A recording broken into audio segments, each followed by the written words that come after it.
Did you ever play in the street when you were a kid? Every single day of my life. Every day, right? Yeah. I remember very vividly on a bike search for a bubblegum tree one time. Oh. We just roamed the neighborhood all day long. How sweet and wholesome. My neighbors were my second, third, and fourth parents. Right? Exactly. Well, it seems like a thing almost of the past now. One recent article addressed the decline of children getting outside and exploring the neighborhood with their buddies. Our parenting expert, Patty Maxwell, is weighing in on how we get back to the good old days. Easier said than done, right, Patty? Oh, completely, because we're all so crazy and busy all the time. When do we even find the time to push our kids outside to go out and play? Absolutely. Well, and I do think this is like a multi-tiered thing because we have to build communities that are safe for kids to be in the street. Yes, and that's where this article goes, and it states that we're purposefully creating these times for these kids and families to get together. It almost reminds me of like a block party. Right. Right, and so, but they're smaller time frames, like 2 hours, but they actually block off streets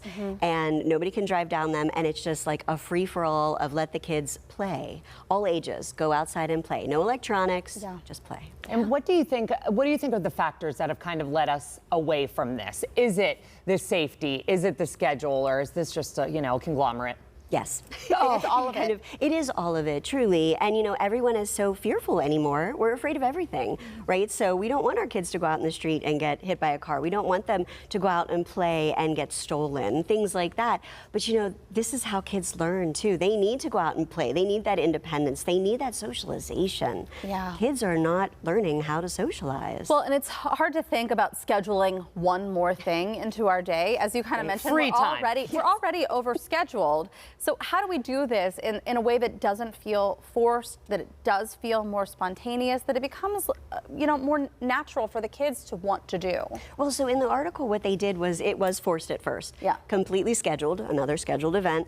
And then as they were scheduling more and more of these activities, these playtimes, they slowly stopped scheduling them, and it just became completely natural because the kids became friends with one another. The families became friends with one another. They're like, oh, you're our neighbor. We didn't even know this. We didn't even know you were on the same school bus, things like that. So then they stopped scheduling it, and it just organically was happening. Yeah. And this is naturally going to be on the parents. This is on us, again, as Always. everything is. Yeah. How do we naturally, as parents, what would be a tip for us? I mean, is it at the bus stop to make more of an effort to talk? Or, I just feel like this is so hard for so many people, especially in neighborhoods where no one's home all the time. Right, and everyone is always at a scheduled activity of some kind, right? So it really is going to take a true effort. Maybe it is at the bus stop. Maybe it is that you make a flyer and send it around the neighborhood.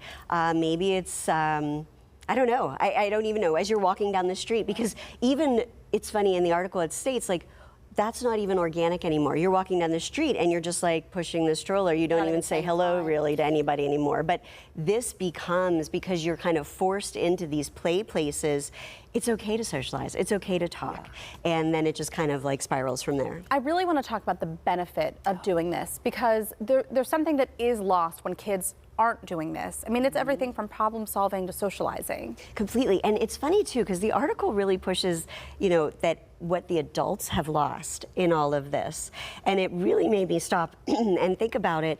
It's funny because the kids aren't socializing, the adults aren't socializing, so everybody is kind of just withdrawing. Yeah. And so we need to remember that this is important for all of us. And once we get the kids out there talking and playing, it's going to rub off onto everybody else.